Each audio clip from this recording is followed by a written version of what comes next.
Hello and welcome. We've been away for a little while, but we're excited to come back here in the fall.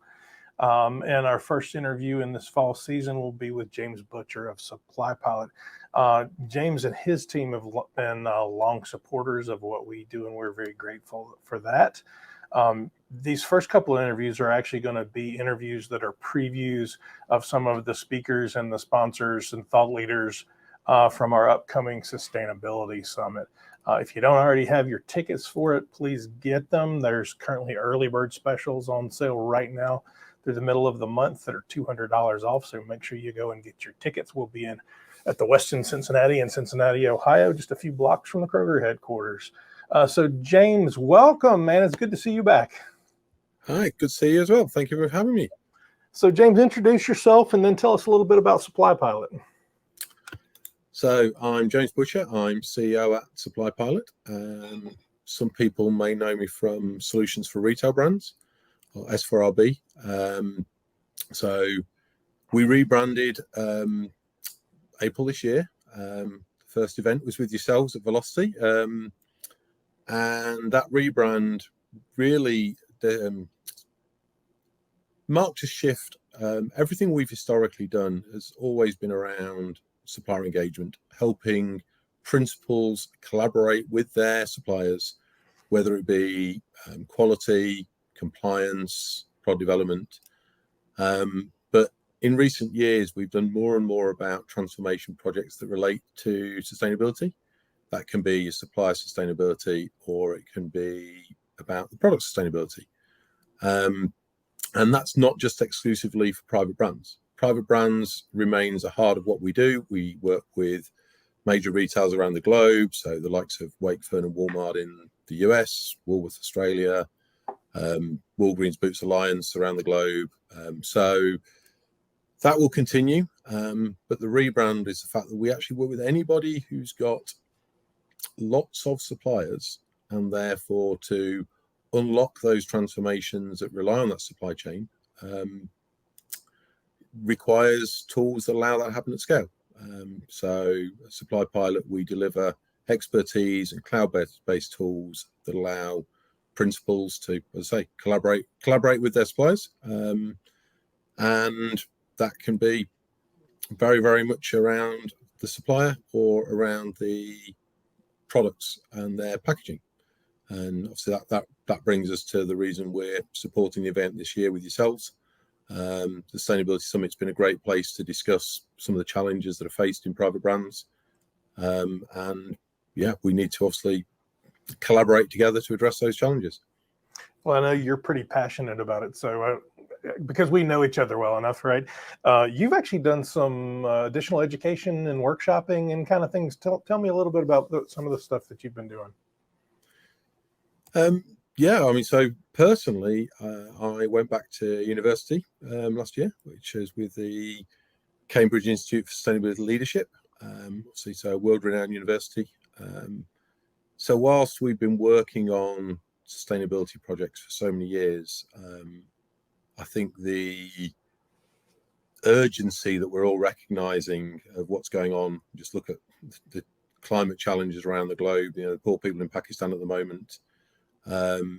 I really wanted to make sure that I understood more about the subject, and some of my colleagues in the team have also now recently done courses, and it really understanding some of the challenges at a more systematic level that really reinforces the need for collaboration, which you just said is a passion for me. I'm a big believer that we achieve so much more together. But yeah, I'm now on my third course with CISL, which is I'll openly admit it's a challenge doing that alongside everything else in the business, and it is enlightening, inspiring, and I have to admit sometimes also quite depressing in equal measures, given the size of the challenges we all face. But it's I say it's inspirational too. Well, but I think it's perfect because it gives you a unique perspective as we look at the Sustainability Summit. And as I said, Supply Pilot is a gold sponsor. We're very, very grateful for your support. and you'll get to see James on stage live talking about sustainability. So James, tell us a little bit about give us a preview of what you're going to talk about. So the theme we really want to focus on, it's two sides of the same coin. One is that so many companies are struggling with the challenge of inertia. As I alluded to relating to the university course, the scale of the challenges that we all face. I think, and I know the conversations that we're having is leading companies to suffer from that inertia, almost not knowing where to start. It's overwhelming. It's overwhelming the scale of some of the challenges, the complexity of some of the challenges, trying to preempt what's happening with emergent legislations and the costs that's going to have. So things like extended producer responsibility, EPR, taxes, the fact that some of the legislation varying by state. So you've got that challenge of inertia, and then compounded by the current financial challenges that we all face, obviously coming on the back of COVID, and then Ukraine and the issues with energy costs, supply chain disruption. So both those things really combine to create a perfect storm, which is making it difficult for people to move forward. And I think walking into a buyer with I've got a sustainability initiative, there's a degree of talk to the hand, guys, because we're focused on supply chain availability. So what I'm really talking about is some of the practical steps people can take. I think one of the first ones to talk to here is rediscovering the expression resource efficiency. I say rediscovering, it may be new to some people, but 15, 20 years ago, when people talked about sustainability, there was a big focus on that term of resource efficiency. Taking the principles of reduce, reuse, recycle. If I start with reduce, ultimately, if I can reduce the resources that I'm using, I can be very efficient with what I'm using, then that is more sustainable. I don't know why it fell out of favor, but it's fallen out of the vocabulary a little bit. But I'll say a reason for rediscovering it is that resource efficiency typically means cheaper. Yeah. So, when if I talk about saying I want to have more sustainable packaging, buyers are going to be concerned, is that unusual pack? What's that going to do to my cost? What's that going to do to my supply chain? If you take a simple thing that says, actually, can I make this carton board 20% thinner and still have the relevant structure integrity? I can reduce the weight, I can reduce the freight, but more importantly, I reduce the actual cost of that carton shipper. So that's what resource efficiency is, and I think that goes across the board when looking at sustainability and saying, actually, what can I do that is going to be more efficient, and reframing the debate of it's not I need to spend this money to do something that's more sustainable, it's I need to do this thing that's more sustainable, and if I'm resource efficient, typically it'll reduce costs. Another example, sticking with packaging, which I believe, Chris, you and I may have talked about before, but it's if you go and look at a cereal carton across North America, then there's normally basically space in the top of that. A lot, yeah. It's the way it's been. It's been that for a long way, and I'm sure people love the fact that they can get some extra marketing space on there, but ultimately reducing the size of that cereal carton to what's actually required for the cereal rather than the size has always been, again, it's a more sustainable pack. And I bet you'd pick up an extra shelf worth of space. Well, I think that's the other side about reframing the debate about sustainability, making sure that you're bringing customers on the journey with you. I'm sure there'll be other people at the event talking about this, but consistently there's research talking about consumers wanting to make the more sustainable choice. I think actually there's a fear about taking some out of the cardboard box, but actually do it, tell people what you've done, why you've done it, why it's better for them, why it's better for the planet. And as you say, if you're doing that, you can get some more product on shelf because there's more space. Then it's a win all round. And in that instance, I think people would get it. I don't even think it's that hard of a story. They know that they're buying air. Same thing with chip bags, right? It's, you open it up and there's only this much of the product in the bottom. So we're going to be talking about how we frame some of this in the context of resource efficiency. But another thing that really fits with my passion around engagement, which is something called marginal gains. So to give it a little bit of sporting analogy, but it was actually a term that was made famous by Sir David Brailsford, who was the GB cycling coach for the Olympic team, and basically a decade ago now. But he basically looked and went, we're not about to suddenly go fasting by inventing a new bike. Right? It's things have been done before. What we can do is if we can get 1% more streamlined with the helmet, if we can get 1% less friction where the rubber hits the road, if we can get 1%, 1%, then those marginal gains actually all start to have a significant impact, which he demonstrated with a record gold medal haul in the 2012 Olympics, which was basically the culmination of all of that work.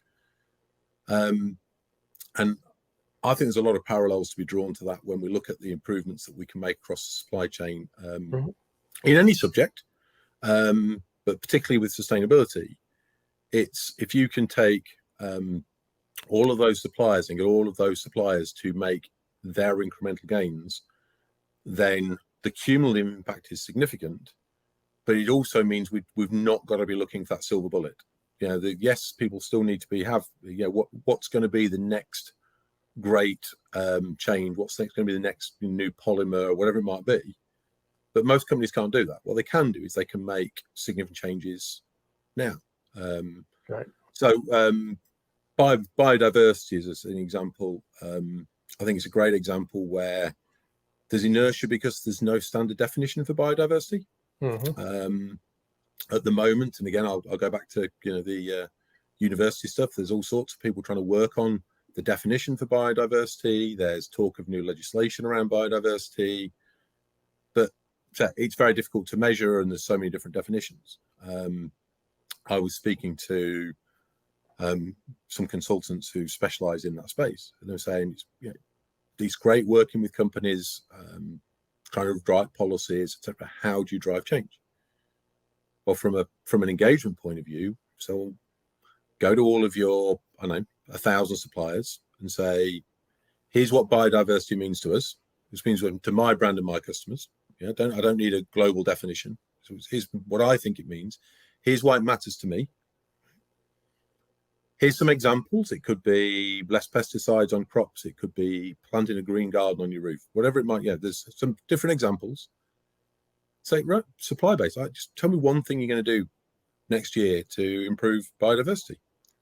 Not every supplier will come to the party, but if the majority do, and we consistently get over 90% engagement when we're talking to supply base, which is something we pride ourselves on.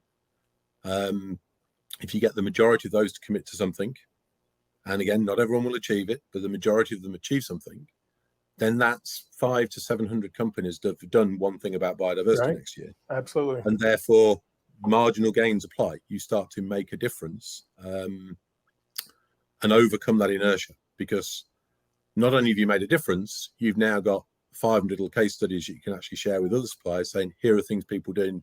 What can you do next year? And you drive that forward. So that's something. It doesn't have to cost a lot. It's not adding to the cost of your product. It is actually adding to what you're doing from an ESG perspective. It's showing the way for your suppliers. It's overcoming that inertia, and it challenges in that fact that says actually, sustainability has to cost. It doesn't. I was watching in a news show the other day about the Boston Marathon and the runner who won it. The reporter said, well, tell us about your strategy. How did you win? The runner said, one step at a time. Yeah. It's there's we could fill the whole recording with quotes, but the one I really like and very relevant as we're coming up to the next COP was Sir David Attenborough spoke at the last one and basically just cited the global challenges. I'm sorry, I can't quote him verbatim, but quoted the impact that we've all had and the need for action. But he said, actually, if you look at the damage we've managed to achieve as a species, then ultimately it also said, look what we could achieve by working together to fix it. I think it brings back this collaboration. So we've got how to overcome inertia, rethinking in the context of resource efficiency.